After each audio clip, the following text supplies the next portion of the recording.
I want to welcome to the Butterfly Effect Renee and Anthony, and they are channelers and healers. And I want to thank you guys so much for being here. It's been a joy connecting with you guys, and I'm excited to share what you guys have overcame on your journey and what the spiritual path has done for you guys. Okay. You want to start? Do you want to start? Well, for me personally, I never expected to become a channeler of energies. It just happened one day, and then here we are. It's completely changed my life. I always tell people I've been literally turned upside down and inside out, and it's never been the same again. And there's no going back. Yeah. What was your journey like before? Like before you got into this, or before it called you forth? So, I mean, I was a typical guy. I was a hardcore martial artist. I would fight in the ring a lot. I would study a lot of Kempo and a lot of Kung Fu. I lived in the Bronx, and that was really my life. And then one day, I was literally struck with pain throughout my entire mouth. My body would shake, and I had no idea what was going on. And I believe that wasn't awakening. It was their way of saying, wake up. But at the time, I had no idea what was going on. And it lasted for over a year, and I became suicidal. I was put on tons of neuropathic medications, and it was terrible. It was the worst time of my life. And slowly I started to become a little bit better by getting off all the medications and doing lots and lots of acupuncture. And also my yoga helped me a great deal too, because all I could do was sit and meditate. That's all I had left. It was quite a journey. And it wasn't until I moved to San Francisco to California with Renee that something happened. And that's when I truly started to open up, and I didn't know what was going on. And thank God for Renee. She has a lot of different connections, and she was there to ground me and to help me through this process, because without her, I don't know where I would be right now. I don't know. Yeah. It's a long journey. Yeah. What were some of the biggest keys for you in your journey? It definitely sounds like Renee was one of them. And I definitely have people like that in my life where I'm like, I don't know where I would be at if I didn't have you on my journey. What were some of the other big keys for you? I think the keys was, again, with Renee being very grounded, and she had a huge background in consciousness, and I would say spirituality, that I didn't have.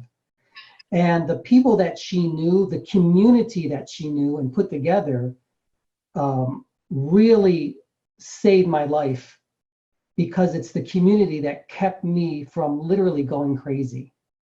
And the groundedness that she brought here, and the healers that she introduced me to help me say, no, Anthony, you're not crazy. And you're not alone. And you're not alone. I think that's a big piece of it for both of us and for everyone in our community. Yeah. Is to really know that you're not alone. And that doesn't just mean physical community, but knowing that there's something bigger out there other than yourself. Yeah. And we try to bring that to our community, to all the people that come, to let them know that they're not alone, and that they're in a community where they can open up and be whoever they want to be, and let their energies flow through them. Without judgment. Right. Without judgment. And in a place that's supported. Yeah, in a place that's supported, really. I think that's one of the keys, is when you're going through a process like this, you want to be around people who love you and who support you and are willing to allow you to open up. Yeah, I think, certainly in my journey, I feel like it was similar in the sense of I didn't go through physical chronic pain as an awakening, but I would say it was more emotional pain. So, working in the tech industry and working in hardcore business in the startup world where everything was about profit and everything was about flipping companies, there was just not a lot of heart and soul. I mean, even though living in Silicon Valley, they talk about heart and soul. They talk about we're going to change the world with our startup. I never really felt that connection. It was as if we want to change the world, but they weren't connected to purpose beyond the product or the service that they were trying to sell. And so I think, after doing that for so many years, just kind of forced me to go back inward. I started seeing, especially being involved with the Internet of Things, I started seeing people connected to their digital world all the time.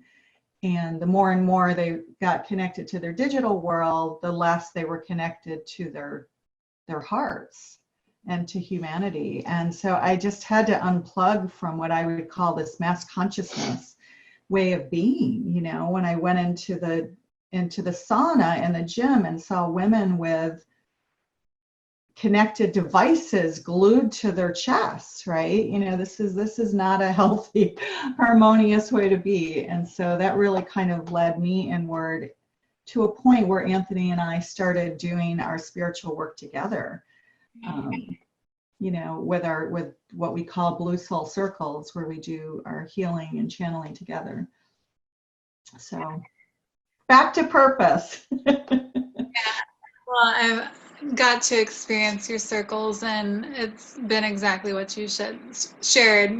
Just feels like a judgment-free zone where you can connect with people authentically, and you guys are there offering value to people, and I appreciated that there.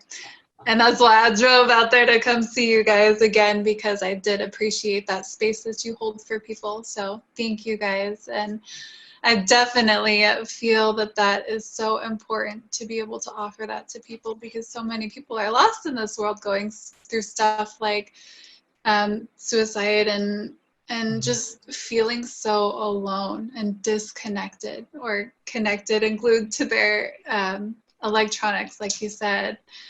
And so thank you for sharing that. I would love for you guys to share a little bit about some of the tools that you guys have used on your journey that have been supportive of your journey, that could possibly help maybe somebody that's new to their journey, like just waking up.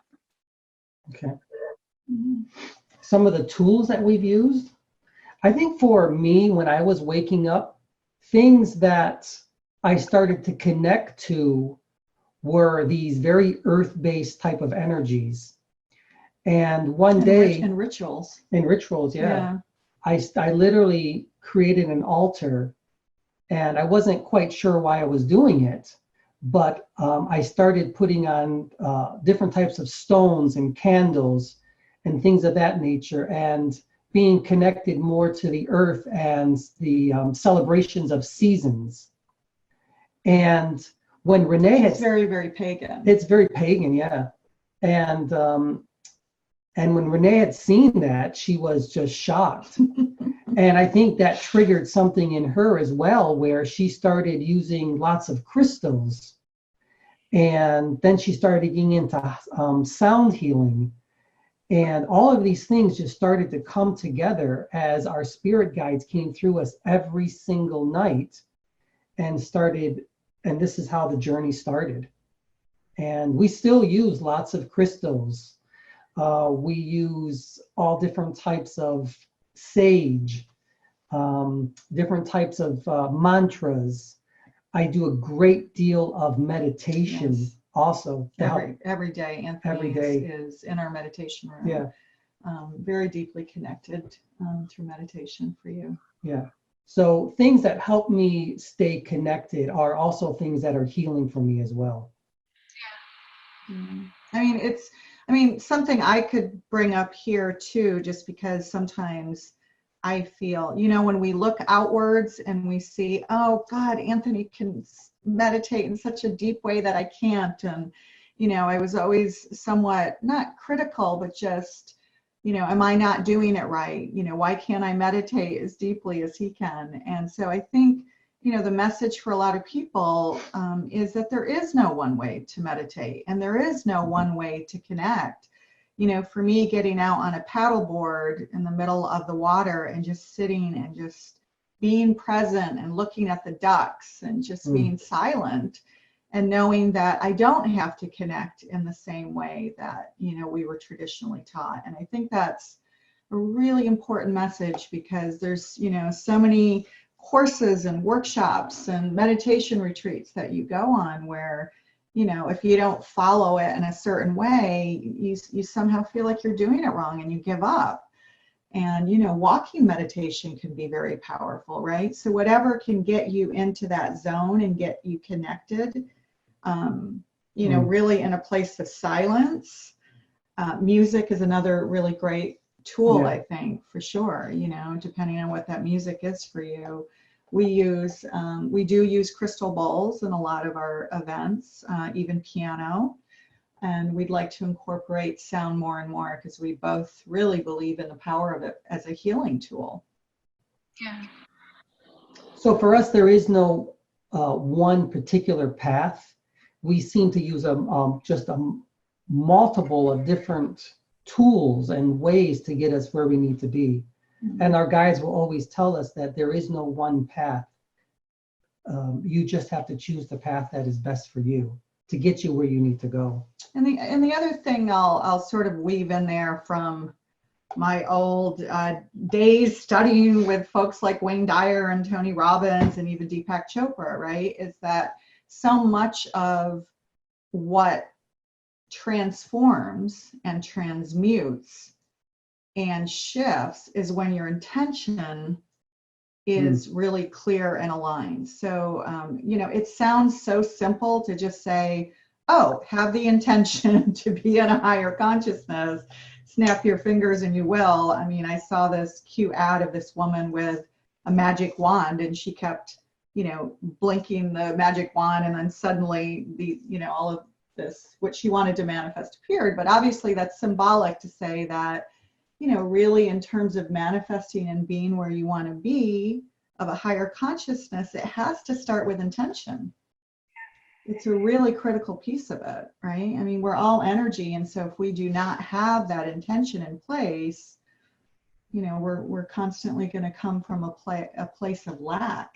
Yeah. Rather than a place of abundance. And it's work. I mean, it's you have to practice this every day, because when the challenges come to you, you have to kind of literally say, well, what do I learn from this? What's the intention? And we go through this every single day. And we talk about it. Yeah, I mean, I do think that is the value of being in this journey as a couple. And a lot of our light worker friends are not in a couple situation, or maybe they are, but they're sort of on this walk, if you like, and their partner isn't, or they feel like they can't share some of the insights or things that are transforming for them with their partner. So regardless of where you are in that path, I think, this kind of goes back to what you were saying, Carissa, the power of community is to find others who think like you. I mean, if you think about it, the guides that we channel, they talk about it all the time as they are energies, just as we are energies. There's no difference between us and them. There's no difference between source and us. There's no difference. We're all interconnected. So if that's true, right, this also suggests that the power of intention affects and has a ripple effect of everyone around you. And so if we really are all energies, or even frequencies, as they say, if you spend time around higher frequency people, chances are you're going to start vibrating at a higher level. I mean, I remember when I lived in Johannesburg years ago, and I used to work for the International Tennis Organization when I was down in South Africa in my early 20s. And I used to be able to go out and hit balls with some of these tennis pros, and at first I thought, oh, I can't do that, right? I just, they're going to be embarrassed to hit with me. But what I noticed is that every time I got out on the court and I hit balls with one of these pros, my tennis automatically improved. It was as if I had to step up to their level because the frequency and the universe required it of me. And I think that, you know, that's really a good analogy for life. And it's also a good analogy for the kind of community that you subscribe to and you spend your time with. Mm-hmm. Yeah, I definitely agree. What would you say some of the things that you guys are most passionate about with this spiritual journey and this path? What excites you guys most about this journey? That's a great question. What excites us the most? Like, what gets you most passionate? Yeah, I know. It's a journey that never ends. The more you understand, or the more you think you understand, The more questions you have, the less you actually know. You just keep getting more and more and more questions. And our guides are telling us that you will constantly be on a journey. The more you open up, the more you're going to have more questions. What I really love about this journey that excites me so much is also meeting other people such as yourself and seeing how you're opening up and what you're doing and how you pass on this incredible energy of love to others and connection. And that's exactly what our guides always tell us to do. What's been given to us, they want us to pass it on. Teach and heal. Yeah. They say teach and heal so others can teach and heal. And it's just incredible. Right now I feel like tingles all over me, but that's truly the message. And it's just also self-healing. And self-healing, yeah. You know, this is, you know, something as no longer a millennial that, you know, I can speak to my counterpart, you know, women goddesses out there my age and also younger women, is that, you know, we're notoriously bad at self-care and self-love, people in general, but I think women, we don't do that self-love, and our guides will constantly tell us, when you heal yourself, you heal others. When you heal others, you heal yourself. So I think that is also something that I'm excited about, because I start seeing it in our journey that, you know, when you step in, if you're really going to show up and serve and assist and help and heal, then you do need to love yourself and embrace yourself and be kind to yourself. Because if you don't show up for yourself, you can't show up for others. And that's another lesson they teach us. One other thing that's really very exciting is that the energy, I don't know if we've told you, but the energy doesn't come through me, it comes through her. Mm-hmm. And then into me, and it forms a beautiful three-dimensional triangle. What is incredible is watching Renee coming into her own and also healing, and that both of us heal together, how our spirit guides put us together as divine feminine and divine masculine to heal together. And because when I'm in trance, I'm fully aware of this. It's just, it's mind-blowing to see it, to feel it, and to watch both of us heal together. I'm truly lost for words, and it just brings tears to my eyes when I think about how all of this has come together, and from where we are, where we're from originally. I think the message that really relates to what Anthony just said is probably wisdom that is as old as time. I mean, the wisdom here is really what the earliest spiritual teachers and scholars have taught us, and that is to surrender, right? I mean, that's not just in Buddhism philosophy that we surrender. You know, Pema Chodron, her beautiful wisdom around what we persist. When we resist, right, it just persists and it gets stronger and stronger. So that whole surrender, and Anthony, in order to channel, right, as a guy, an Italian guy, no doubt, from the Bronx, had to surrender to this divine feminine energy, because you can't channel. You cannot be a full embodied channel if you don't take on feminine energy. So I think, you know, that's the other message, regardless of what sex you align to in your physical body, right? It doesn't really matter what sex you show up in your physical body. Each of us has feminine and masculine energies in us. We both, you know, we both have that. And so what's key is to get them both into harmonious balance and flow in order to really connect. Because when that divine masculine and feminine is in pure divine flow, not only do we connect in a way that's beautiful and harmonious, but that is the way we do our healing. Yeah. And I think it's just an incredible analogy, symbolic of healing the earth as well, because the earth is so out of balance right now. And it's because the feminine has been buried for so long and not allowed its rightful place, right, in order to be part of the healing process. So I think our guides, you know, when what we channel, the information that comes through is clear, right? We're out of balance, we're out of sync, and until we get that and step into that as individuals and as a global society, you know, we're not on a path towards anything good. Well, I love what I've gotten to experience when you guys work together, and just seeing you guys even here and experiencing you guys together, the connection that you guys have and the relationship that you guys have been able to have, and just the growth that you guys have within that connection and relationship is beautiful. It's neat to experience. And I appreciate you guys doing the work that you do. It really has been neat to experience what you guys do. It's I mean, as my profession, I'm trained as a speech and language pathologist, and I work with children that are very young that have speech and language disorders and autism and other things.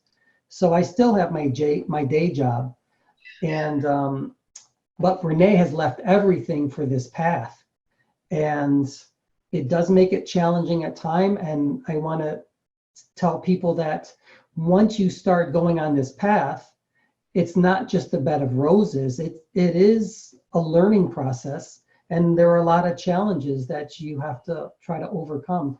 And surrendering is one of them. That was the most difficult, I think, for myself and for Renee. But once you learn how to surrender to the energy, it just starts to flow. And that's when all of the manifestations start to happen. Yeah, that's true. That is very true. Surrendering to knowing that you're doing it from a place of joy and love. Here I am, an Italian man living in the Bronx. I'm in the ring fighting all the time, and I'm being asked to surrender. That is not easy.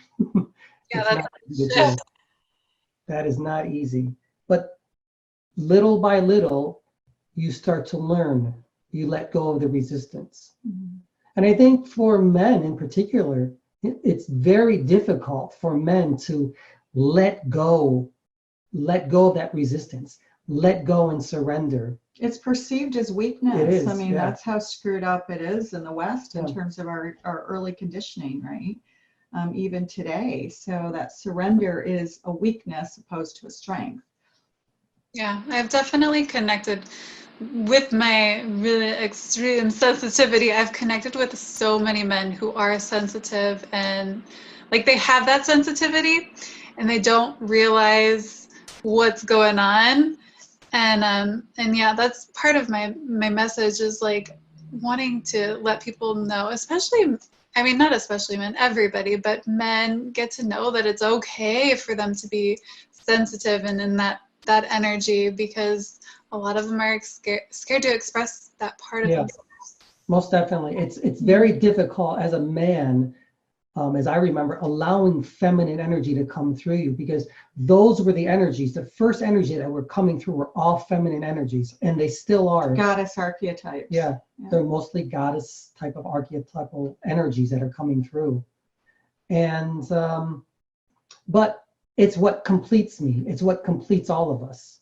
Once we have the masculine and feminine energies in balance, that's when we feel most complete and most connected. And that's when we heal ourselves Yeah. and when we can heal others, including the planet. Once I allowed all of these energies to come through, I no longer had to do acupuncture once a week. All of the pain started to go and subside. Just a little bit of pain is still there, but once you allow the healing to take place, it's just miraculous.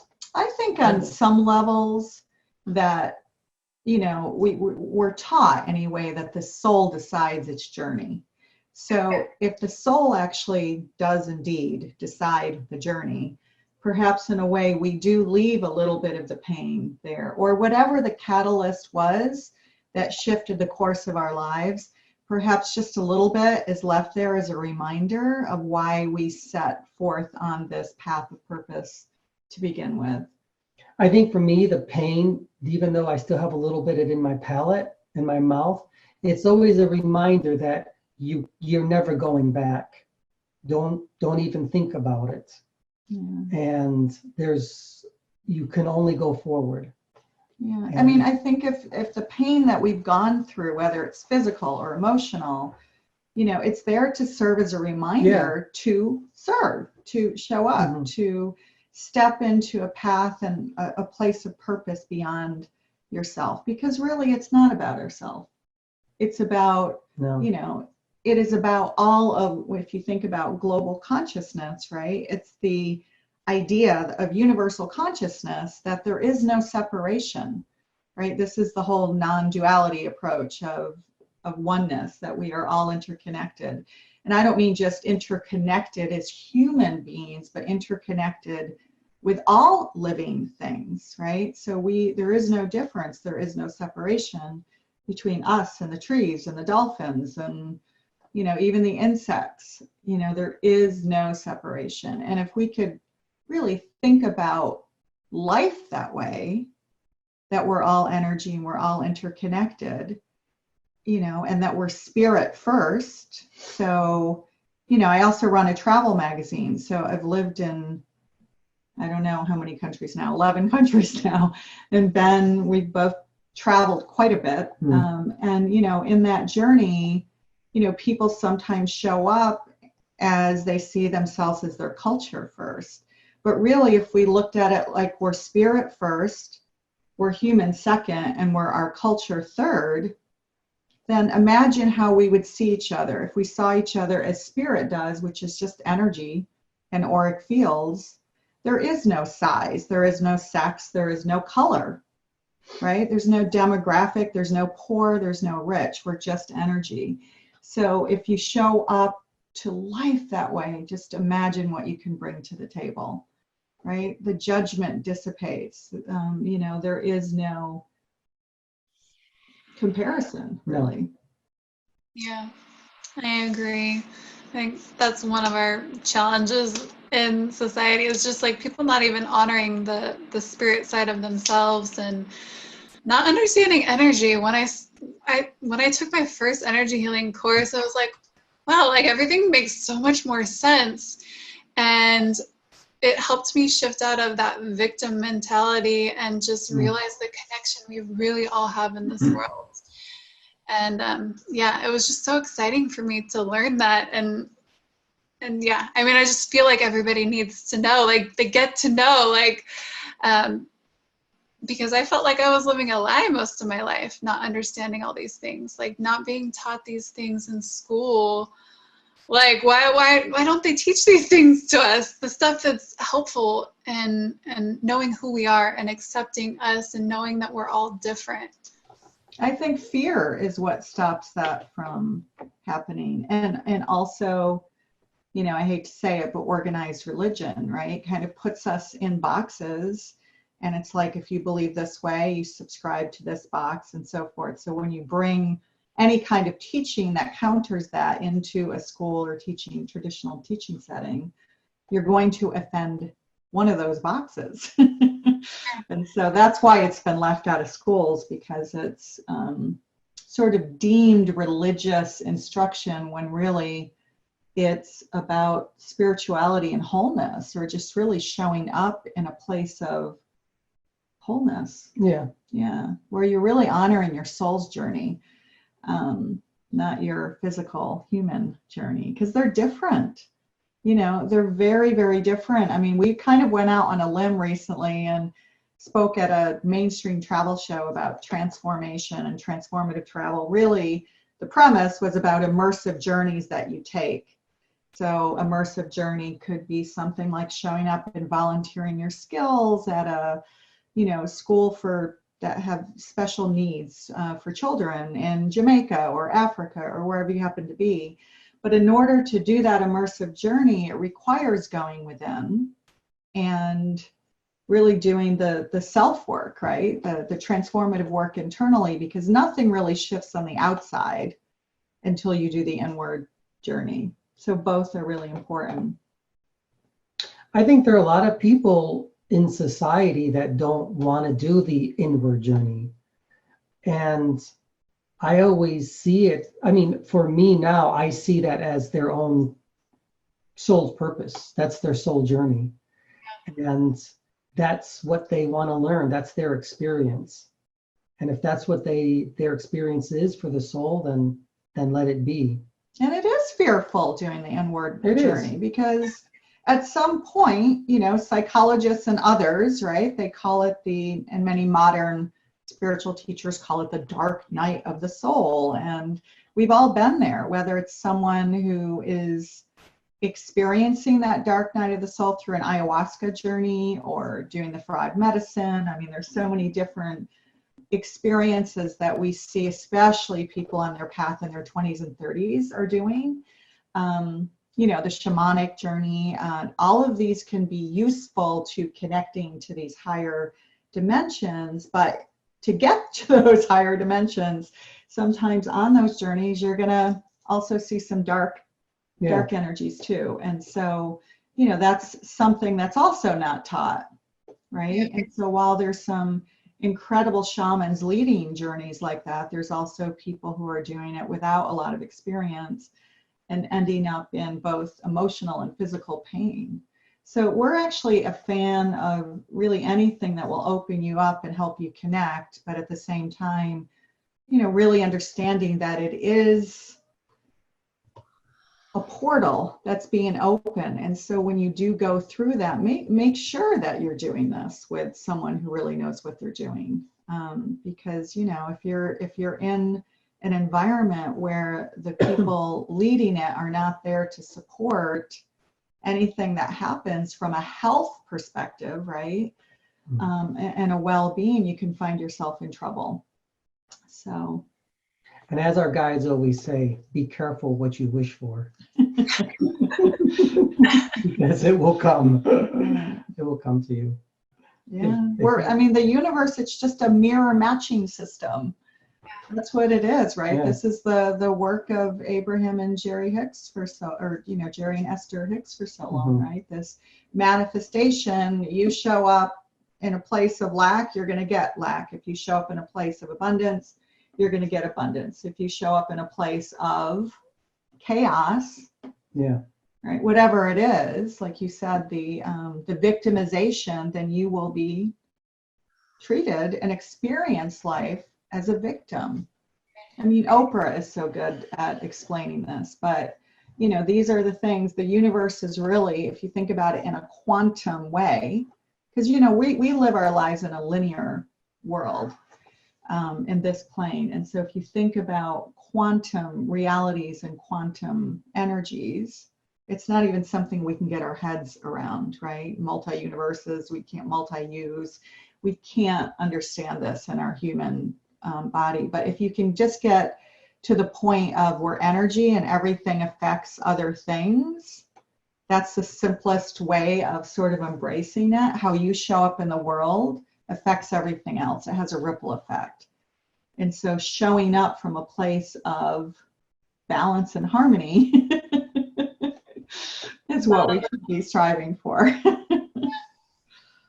I definitely agree. I think a lot of people don't realize that people and things are reflections of them, and what Yeah. they're encountering in their life, is a part of like who they are, and they get to become more self-aware to shift that.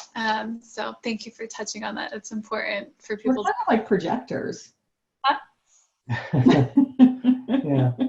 What we project shows up and It comes is. back to us. Yeah. Well, I love everything that you guys shared about, and I definitely felt when you were talking about the travel stuff, felt it all over my body, definitely. I mean, I'm sure that that's impacted your life in massive ways, and I'd love to hear more about that at some point. But thank you guys so much for sharing your hearts. Do you guys have anything else that you want to share that might be valuable for the audience? Because I want to honor you guys' time. I think one important thing again is being with community and being open. When you're open and you let go of your fear, things start to happen. And you'll start feeling these energies more and connecting more. Yeah, fear is really it's the opposite force and energy of love. Yeah. So it's those are the things that I think hold a lot of people back, or that we so often just get stuck in our minds and analyzing. Oh, wait a minute, let me try to understand exactly. No, don't try to understand it. Just sit and be with it, surrender to it, and focus on love. Yeah. And then all the magic just starts to happen. I know sometimes it sounds a seamlessly. little cliche, but sometimes the message is so simple. Yeah. And Yeah. Mind complicates it. The mind definitely likes to complicate things. don't complicate it. Just keep it very simple. Yeah, and we'd love to encourage, and I don't know if we could say this, but we'd love to encourage people to come along to some of our circles sometime here in Northern California or San Francisco. And we're also going to be doing things online starting in March. So different courses that will be 4, 5, 6 weeks long, where we'll be doing teachings, really ancient spiritual teachings, but while Anthony is also going to be channeling, and people can ask questions from these higher dimensions. So we'll be doing that starting in March as well, online through Zoom, similar to this. Yeah, and I come to some of those circles, and I will definitely be coming to some more. I've came to a couple, so if any of you viewers are out in that area, you might run into me there too.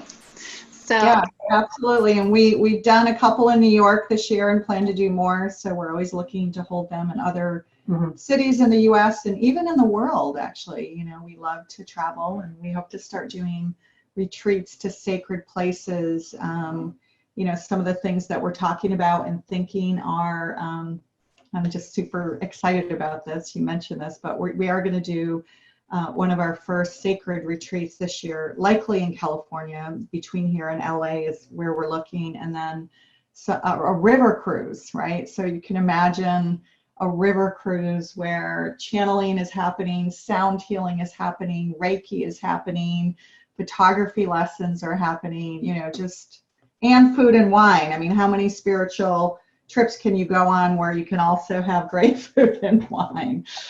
So those are some of the things that we're looking at. And then also doing really sacred journeys, inward journeys in sacred places like Jordan, like Egypt, and getting into the pyramids with nobody else there but us, and a place where we could meditate, and tracing the caves and the roofs of where Miriam of Magdala once walked, right, over 2,000 years ago. So these are some of the kinds of things that we're looking at.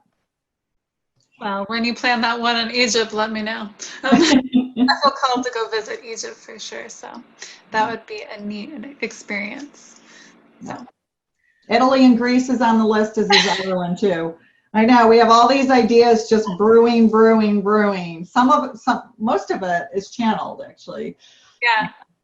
But I felt a lot of it. Like I can feel a lot of it, So I'm excited to see you guys create those things and support people with those things. And And is there anything else that you want to share? And then I think you're going to offer a free gift. Yeah, yep, absolutely.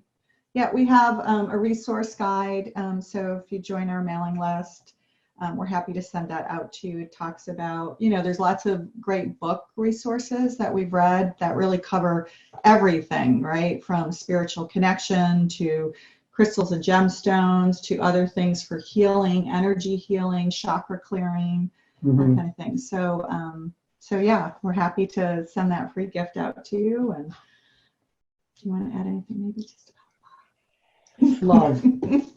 As our guides say, love is the glue that connects the universes. That's their main message, love. Yeah. Be love and share it with others. Yeah. I mean, as simple as that sounds, really, that's the glue that. And that everybody, everything is connected. We're not disconnected from source energy. We are a part of it. And they're always there to let us know that. Yeah, I mean, really, true enlightenment is really just that, as simple as that. When you can show up and realize that we are just all interconnected, we're all one, we're all love. Yeah. That's our source energy of who we are is love. Yeah. Even if you don't feel it, the brain doesn't know the difference between what you tell it and what is. So, even if you don't feel it, start telling yourself it, and the rest will just catch up. Well, thank you guys so much. I definitely appreciate you guys so very much, and it's been amazing connecting with you guys. And thank you so much for sharing your guys' hearts and wisdom with our audience and the people's lives that we get to touch with this interview. So, again, I appreciate Thank you. Yay, Om thank Shanti you. Shanti. Thank you, Chris. We love you. We love you. Thank you for putting this together. It's such a great idea. We love the name, and we're here to support you. So yes. Thank you. And thank you to all of our audience for tuning in. We hope this supports you in many, many ways, and get connected with Renee and Anthony if you feel called to. They've definitely been a great support for me and could be that for you guys as well. So thank you all.